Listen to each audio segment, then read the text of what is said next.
Celine White Swan. Welcome to the Mysterious Domain Movie Palace Summer Special Double Feature Drive-In Movie Special. This will be the last month because summer's over now. And I hope you've enjoyed it. So there's just lots more to watch if you come in now, you know. The main feature is The Innocents.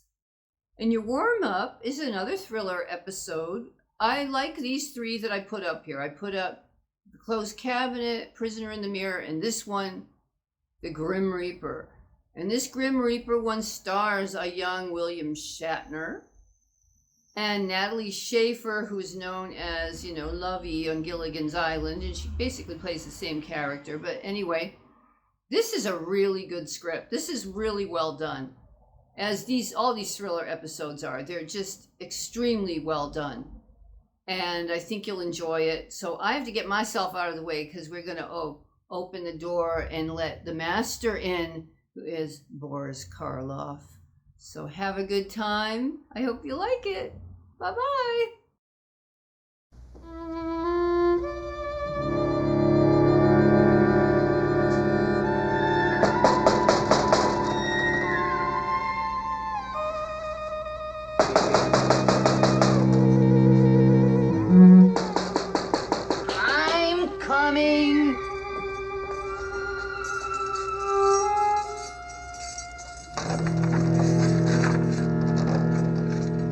What do you want at this hour? I'm looking for an artist named Henri Radin. You from the police? No, it's a personal matter. Go away.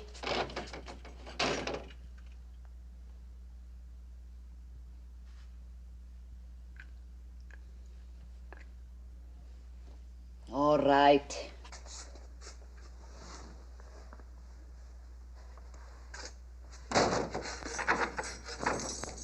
Upstairs? I'll show you. But I promise nothing.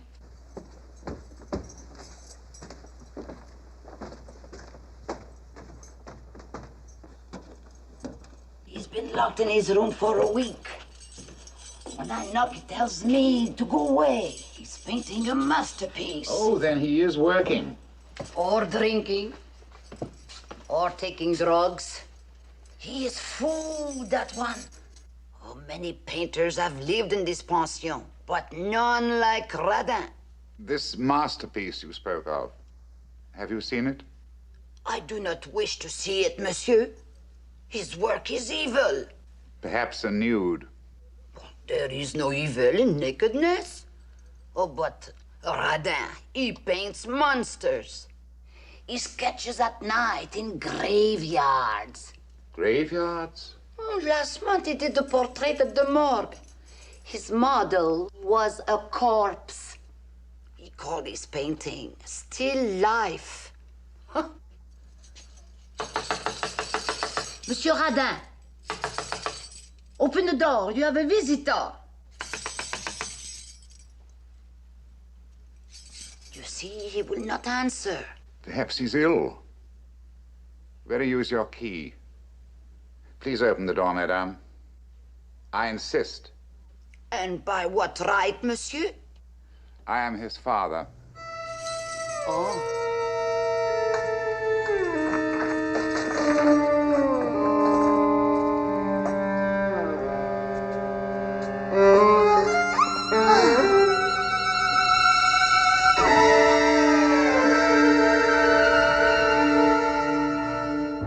Why would he kill himself?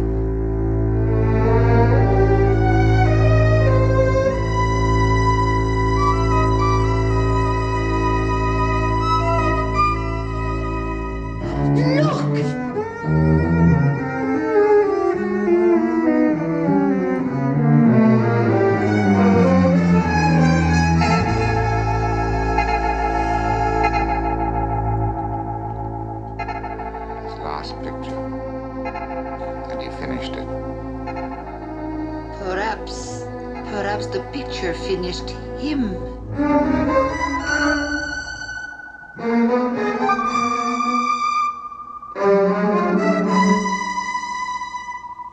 Yes, the painting did finish its morbid creator, but I can assure you that our story is not finished. Oh, no. It's only just begun.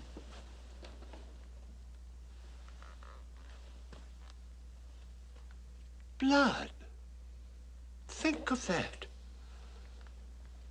This painting is over 100 years old, and yet real blood still glistens on the scythe of the Grim Reaper, which by no mere coincidence is the title of our story for tonight. How strange indeed that the immortality sought by a mad artist should assume the form of death. But even stranger are the fearful consequences to these others whenever the Grim Reaper's scythe drips blood. Our principal players are William Shatner, Natalie Schafer, Elizabeth Allen, Scott Merrill, Fifi Dorsey, and Henry Daniell. You've seen the harbinger of evil. Someone is in mortal danger as sure as my name is Boris Karloff. Stay where you are.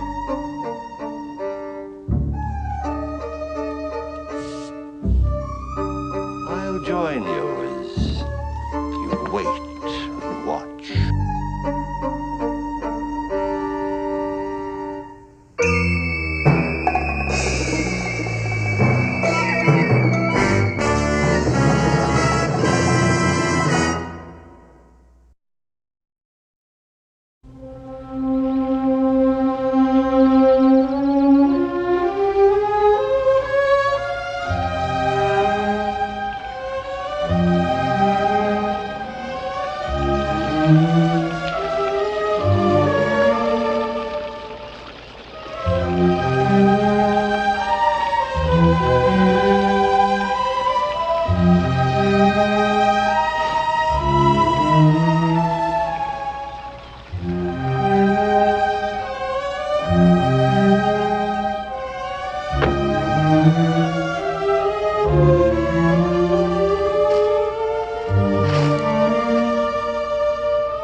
Nephew. Fine, just fine. Is everything all right? Oh, never better.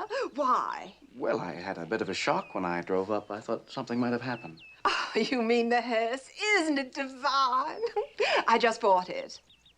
You bought it? Yes, and it was a great bargain, too. The salesman told me it's in perfect condition. The only person who ever drove it was a little old corpse from Pasadena. That's a joke, dear. Oh, well, maybe not really a joke. But I think it's good publicity. You mean you actually drive a hearse? Well, yes, especially when the photographers are here. You know, one of the picture magazines is sending out a crew to do a spread on the house. Oh, wait till you see it inside. It's the ever-loving end. Come on in. We mustn't let fresh air into the house.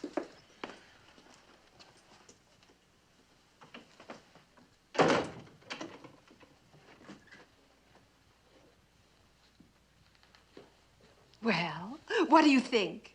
Who designed this place? Charles Adams? I cannot tell a lie. I did it with my little hatchet.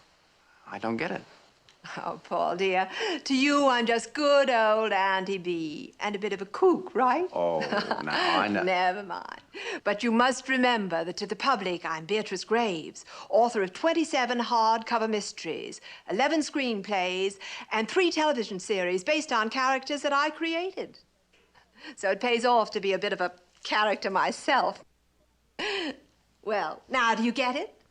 This is showbiz. Now I see. You had me a bit worried. Buying this old barn, calling it Graves End. Oh, I'd much rather have called it Bedside Manor. But Gravesend seems so much more appropriate. You must always play up the name, you know. You still call yourself Beatrice Graves? Oh, yes, of course. It's lots easier than Beatrice Graves and Fujo, Camston, Stantler, Molson, Keller. 4 husbands. 5, darling. You're forgetting Keller. Keller? Where does he come in? Right through there. Darling. Oh.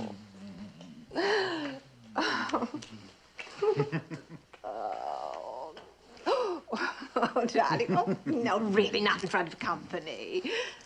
Come on, I want you to meet my nephew, Paul Graves. And this is Gerald Keller, my newest husband. Good meeting you, Paul. Gerald Keller. Jerry. I thought so. Haven't I seen you on television? Very likely if you've been watching all the wrong shows. You don't have to worry, Paul. I'm giving it up.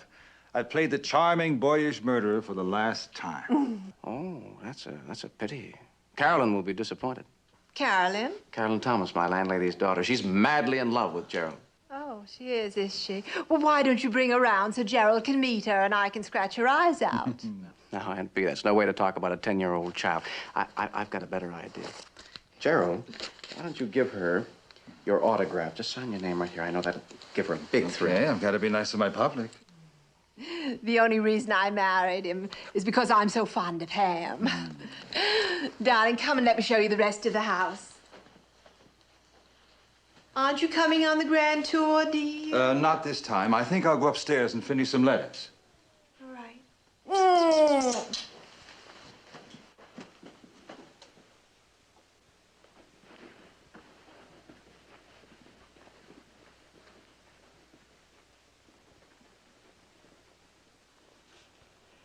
Well, what do you think of it? Very impressive, but very expensive to keep up. I decided that I could afford a few luxuries at my age. I wasn't talking about the house. Neither was I. Oh, Paul, I did so hope you'd understand. Oh, I do, Aunt B. I didn't come here because of Gerald. I wondered about that. You haven't seen me in over a year, not since I came back from Europe. What made you decide to visit me? Must be something important. It is, Aunt B, very important. Do you need money? No, I've never asked you for money. You know that. You still have that silly little accounting business, making out income tax returns for rich businessmen who can't even add or subtract. I get along. It's not my problems that brought me here, Aunt B. It's yours that worry me. Problems? But I haven't any problems. But you have, Aunt B. I must talk to you. Not now. Oh, excuse me. No, it's quite all right, Dorothy. I didn't mean to intrude. This is my nephew, Paul Graves. Dorothy Lyndon, my secretary. Mr. Graves? How do you do, Miss Lyndon? Dorothy does all my typing and most of my spelling as well. Well, I'm afraid I'm going to have to take on another job today. What's that? Cooking. Oh, don't tell me Emma quit. Why, she can't walk out on me like this. I'll go and talk to her. She left this noon right after lunch. Without even having the decency to say goodbye to me? Well, you were in the library, Mrs. Graves, and she said she just couldn't go in there because of it. It? What's it all about? Come on, I'll show you. What's the matter? Don't tell me you're afraid of it, too. Perhaps. You make it sound like you're concealing some sort of monster in there. Come see for yourself.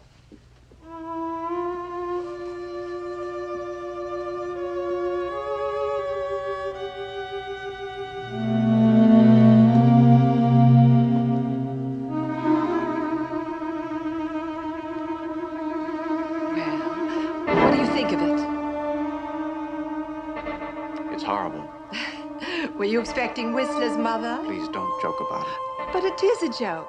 Now, let me tell you what this is. I know what it is. Henri Radin's painting The Grim Reaper. And you must have read about it in the papers. Yes. That's why I came. Quite a story, wasn't it? I knew it'd pay off when I bought the picture. I hit the wire services all over the country. You've got to get rid of it. Get rid of it? With the picture magazine coming out to do a spread, why, they'll eat this up. Please, Aunt B, I'm telling you for your own good. Now you stick to being an accountant or a no accountant. I know what's good for me.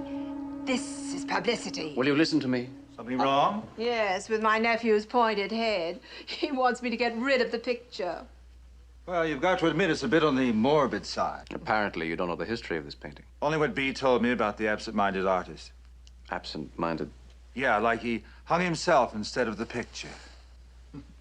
This is nothing to joke about. Let me tell you. All right, all right. We might as well sit down and let Paul do the Morris the Explainer bit. That's a show business term, dear. The character in the trench coat who comes on and tells how the murder was committed. He's Morris the Explainer. All right, Morris, the floor is yours. I'll make this as short as possible. According to the record, this picture was painted in 1848. Since that time, it's had 17 owners. 15 of them have met with a violent or mysterious death. You mean you paid a small fortune for a picture that has a jinx on it? Not a jinx, Gerald. A curse. Oh, that's fantastic. The story of this painting is a matter of factual record. The moment I heard that Aunt B had bought the painting, I remembered newspaper articles. I dug up its whole history in the research department of the library. And then you came out here to warn me like a good little boy. Is that it? Oh, Paul, don't you think I know all this? That old story about the curse has been running in the Sunday supplements for years. Then why did you buy it? Well, for precisely that reason. Think of the news angle.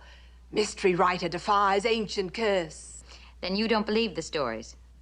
Oh, I believe that people died, yes. But the former owners of this painting were military leaders and European nobility. Just the sort who would die violent deaths.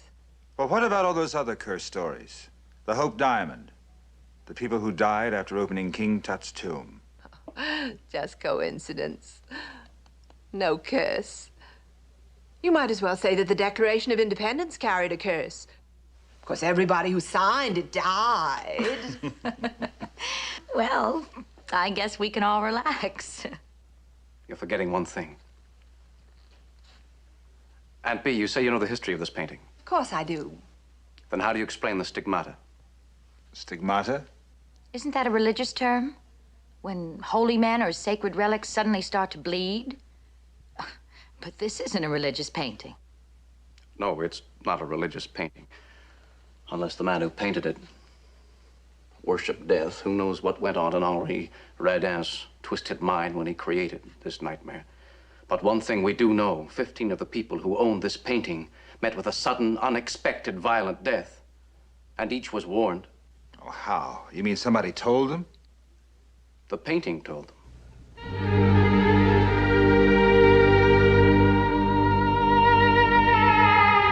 Every time someone is about to die, the painting begins to bleed. Oh, you are making this up. Isn't he, Mrs. Graves? Of course, I've heard that story. The art dealer told me that... Couldn't it be true? Oh, no. Superstitious nonsense. What do they mean when they say the picture bleeds? Oh, I don't know. Maybe Aunt B is right. It does sound fantastic. They say this is the Grim Reaper, the angel of death. And he gives a warning. You see the scythe he carried? Whenever anyone is about to die, the blade of that scythe begins...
I was a rich, spoiled American witch.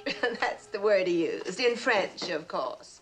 Then he insisted on 150,000 francs. Mr. Keller, Dorothy seems to think you've had enough to drink. Don't be silly, darling. I called him a bandit. I told him that crime doesn't pay that well, not even on television. And then we compromised for 100,000. You paid 100,000 francs for that obscenity. Don't get so excited, Paul. I'm rather fond of the old Reaper. You know, art is like marriage. I don't know very much about men, but I know what I like. It's very good brandy. You sure you want to have some, Paul? Cognac's the same as a woman. At its very best between the ages of 25 and 40. 50. I'm cold out here. I'm going into the library. Bring the brandy, dear. Aren't you coming with me, Paul? No, Aunt Pierre, I'm going up to my room.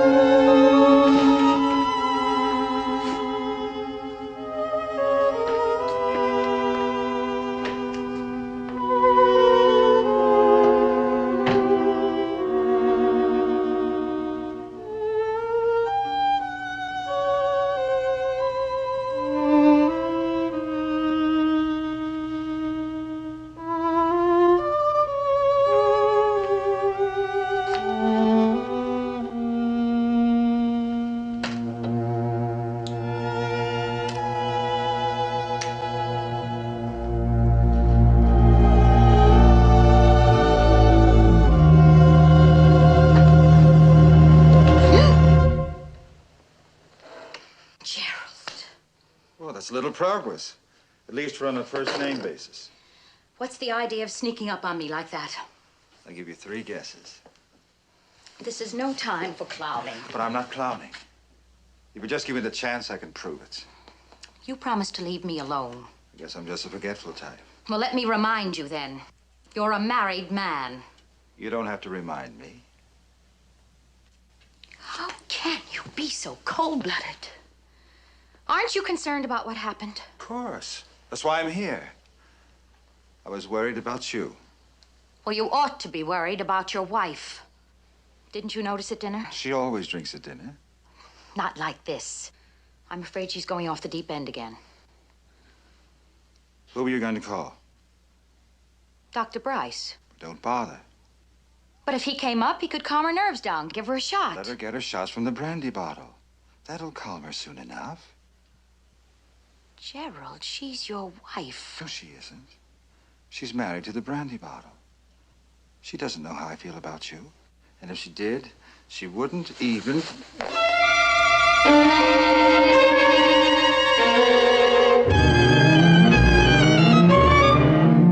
Get out of here. Get out!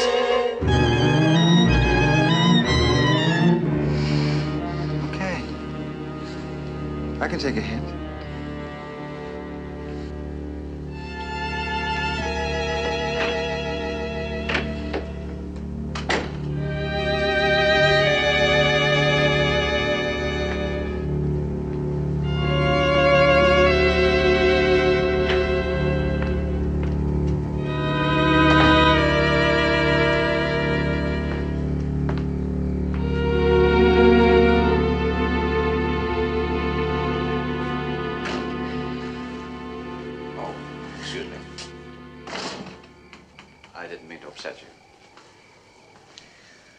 Stepped out for some air. I know. I'm afraid we're all a bit tense tonight. My aunt seems very upset. Does she always indulge herself this much? Your aunt works very hard. Writing is a great strain on a nervous temperament. Actually, she's been much better lately, but tonight... Yes, I know. It's my fault. You did disturb her. I had to tell her the truth. The painting is dangerous. Why can't she believe me? I'm sure she does believe you. That's why she drank so much tonight. Drinking is no solution. We've got to do something about this. What do you suggest? We must get rid of the picture. We must destroy it before it destroys her. She means a great deal to you, doesn't she? And Bea is the only relative I have in the world. And I love her. That's why it's important to me. She must be protected. Then why don't you talk to her? Right now. Maybe she'll listen to you. She must listen. I think she's still in the library.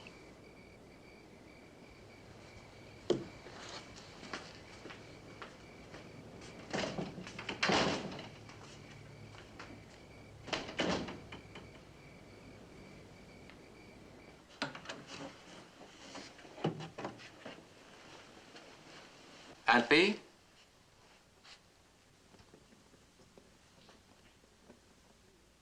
Aunt Bea?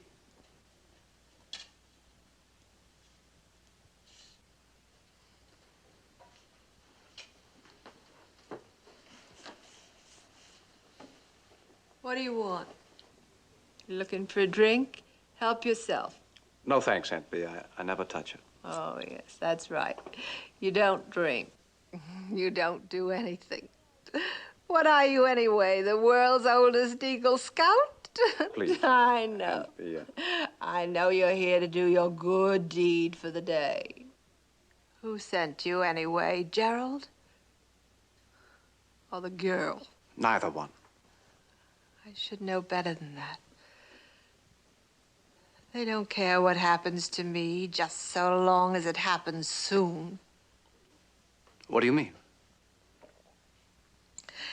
Don't you think I know they want to get rid of me? Oh, Aunt Bea, you're... Go ahead and say it. I'm drunk. Maybe that's why I'm drinking. Because I know the truth. I can't speak for your husband, but I have talked to Dorothy, enough to know that she's really fond of you and very worried. Oh, Paul, you're a fool. Can't you see the girl's angle? You're supposed to talk to me about my drinking.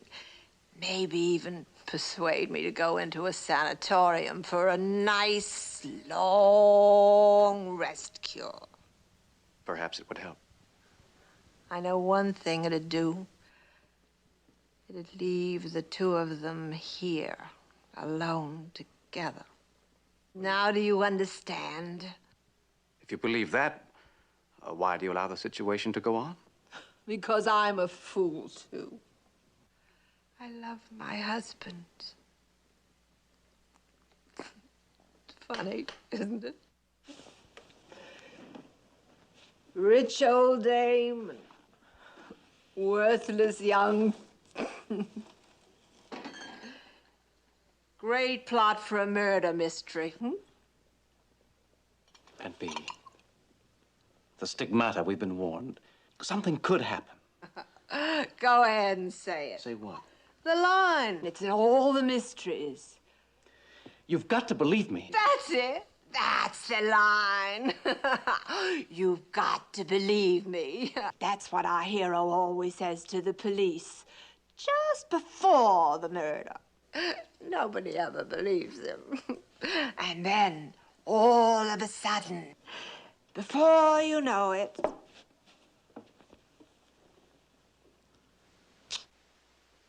Look, this is nothing to joke about. The picture gave us a warning this afternoon. Yes, the picture. Then you do believe me? Perhaps. Well, aren't you afraid? Sitting here alone like this, staring at that face? Skulls have no faces, Paul. And death has no terrors. Not for me. Death is just a business partner. A business partner? Of course, that's what he is. I made a fortune working with death. He's in all my stories. Oh, he can't scare me. Aunt Bea, listen to me for the last time. You've got to get rid of that picture. All right, we'll talk about it tomorrow. Now go on upstairs to bed. What about you? I'll be up in just a little while. Well, what are you waiting for? Go to bed. I don't like the idea of you being here all alone. I'm not alone. I've got all the company I need. Here's to you, old buddy. Aunt Bee, I don't want to make Oh, leave me alone.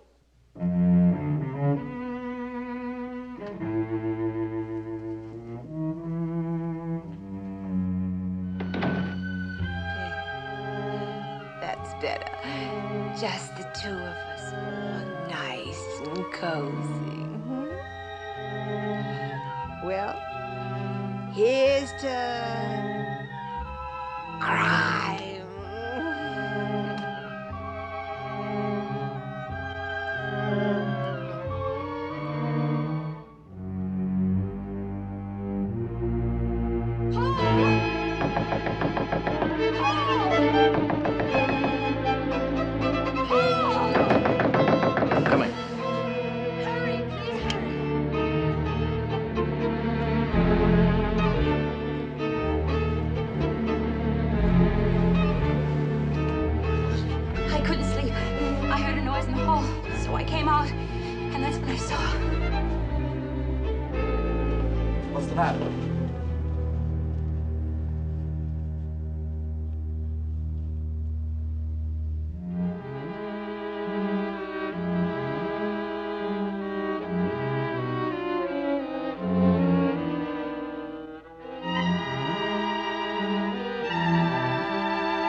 Sorry to have put you through this, folks. An inquest can be pretty rough. We understand, Sergeant. Under the circumstances, you had no choice. Well, at any rate, it's over now. I just want to stop and say thanks for your cooperation. And to offer my condolences to you, sir. Thank you.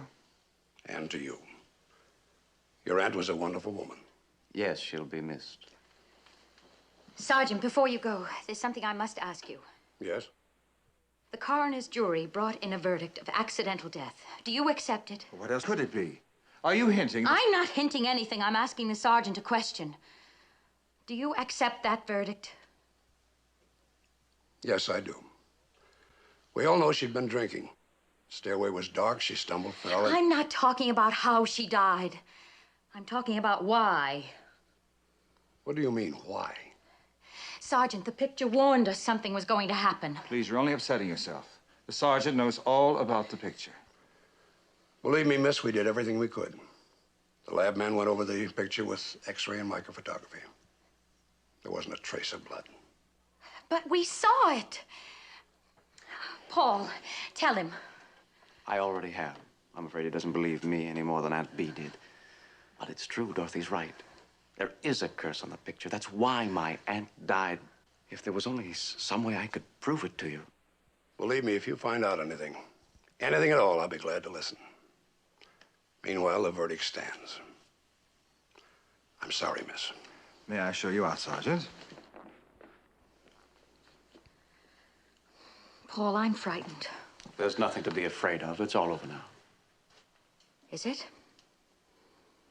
Maybe it's just begun. You're imagining things. The picture is real, and the blood was real. And Gerald is real. Gerald? Oh, you didn't know about him, did you? The way he was always after me. Oh, Paul, he only married your aunt for her money. Dorothy, that's a very harsh accusation. You have no proof. Your aunt is dead. That's proof enough for me. You told her to get rid of the picture. Oh, you were wrong. She should have gotten rid of Gerald. You don't know what you're saying. Oh, yes, I do. I tell you, it isn't safe to stay in the same house with that man. Now, you can do what you like, but I'm leaving. Leaving? What's this all about, my dear? You can't leave now. We have a visitor. Sir?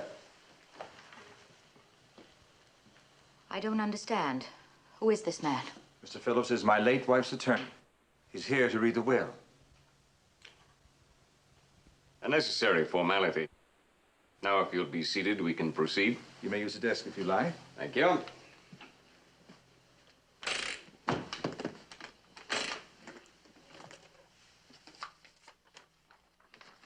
Well, I believe that concludes our business.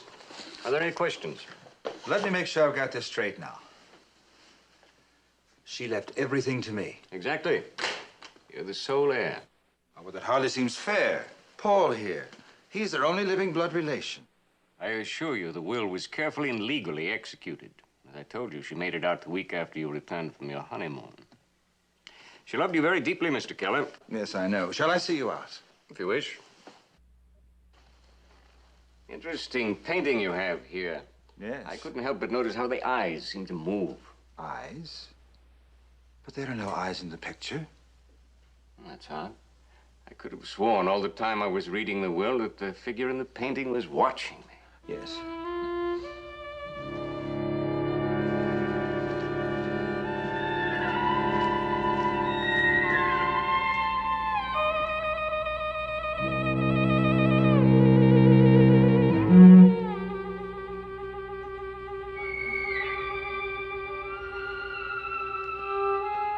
Are you sure you won't change your mind? Quite sure. I wish you weren't going. I wish you were. Paul, it isn't safe to be alone with him. Oh, I promised I'd stay on over the weekend with him. Well, be very careful. I'll call you in a few days when I get back to town. Here, I'll take these out to the car for you.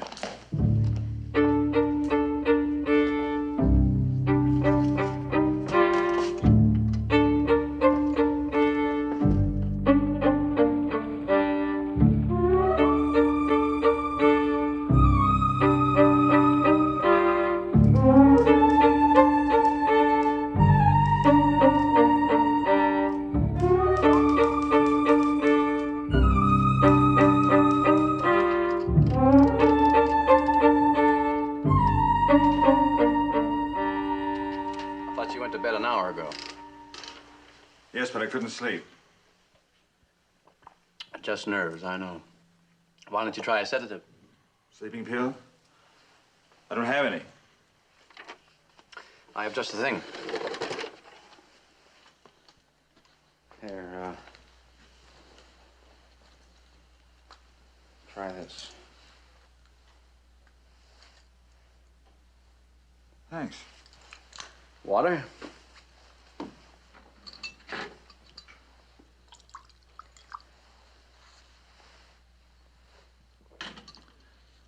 Do you know I haven't closed my eyes since Bea died? I'm afraid to. I'm afraid if I do, I'll see this. Forget it, it's just a picture. How can I? The warning, the curse. Bea was right, superstitious nonsense. But you said so yourself. It's evil. There was blood on the scythe. Not on the scythe, Gerald, on my finger. I never touched the painting.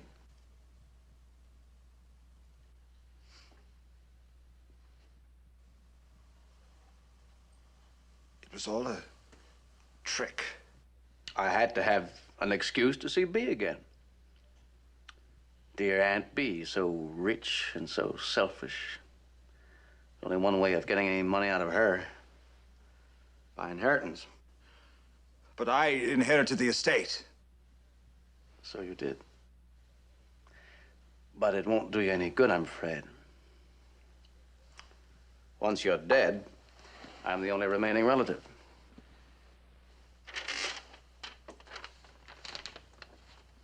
What's that? I just typed out your confession for the police.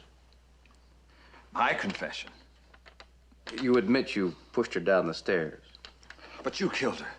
I'd never sign that. You already have. Remember the autograph you gave me when I first arrived? You'll never get away with this. I'll deny everything. You won't be able to, Gerald. See, it's more than just a confession. It's a suicide note. Suicide? Exactly. How do you feel?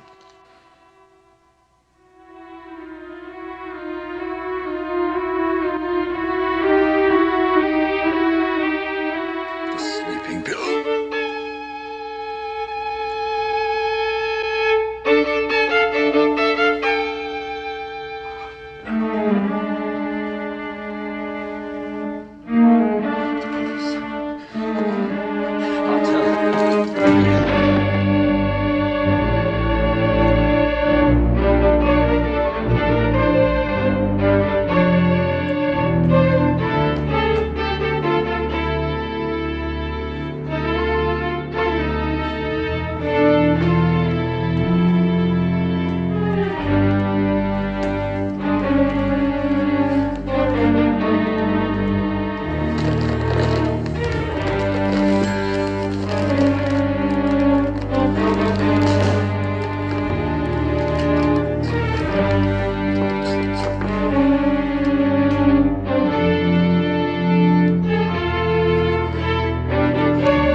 Operator, give me the police.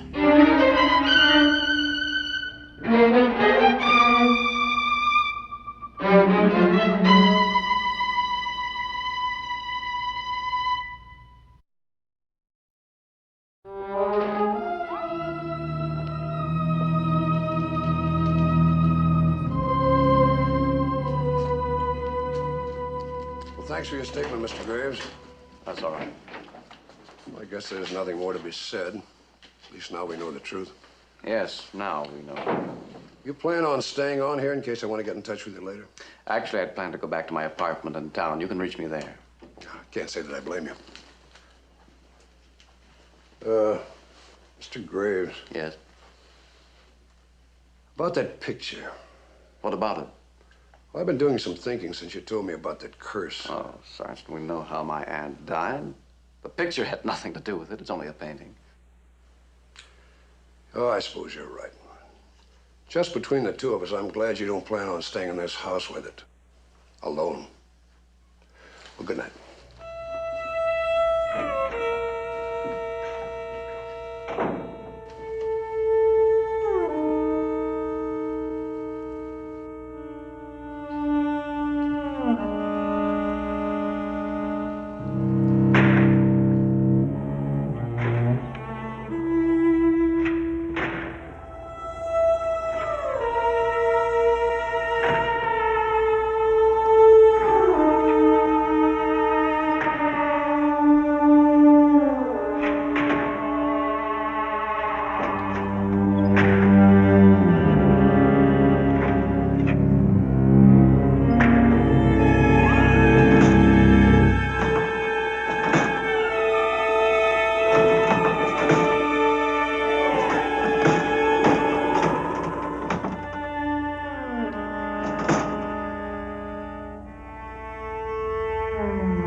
driving down the coast highway when I heard the report. Are you all right? Yes, I'm fine. There's nothing to worry about. The police just left. You're leaving? Yes. Now we can go back together. Paul, just a moment. What is it? The picture. You can forget about it. But that's just it. I can't forget about it. From the moment I heard about Gerald, I knew what had to be done. There's nothing has to be done. I've taken care of it all. You've destroyed it? No, of course not. I haven't touched it. Well, if you won't, I will. It's evil. Dorothy, wait. Paul, this mustn't happen again. We'll get rid of it before we leave. We'll burn it in the fireplace. No. Please, don't go in there!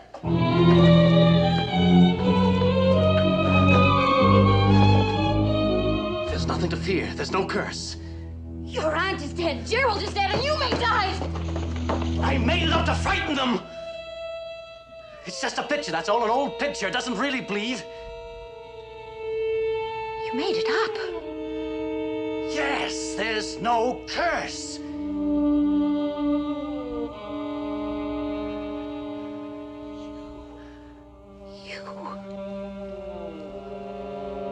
You're the one. But you understand, don't you? It was the only way. Now everything is mine. The house, money, the picture, everything. I'll share it with you, the money and the secret. What's the matter? I told you, don't be afraid. There's no curse. The picture! The arm! It's moving.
Thank heavens you came back. We saw your car. I thought we'd better investigate. He's in here.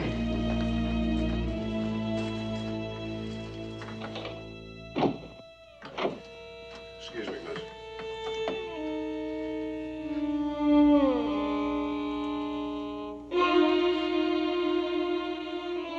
Lord.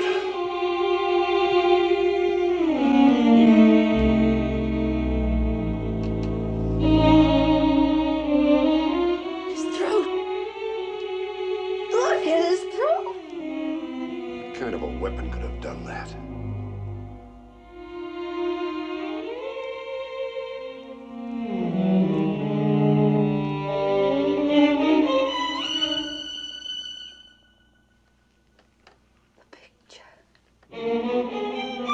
Look at the picture.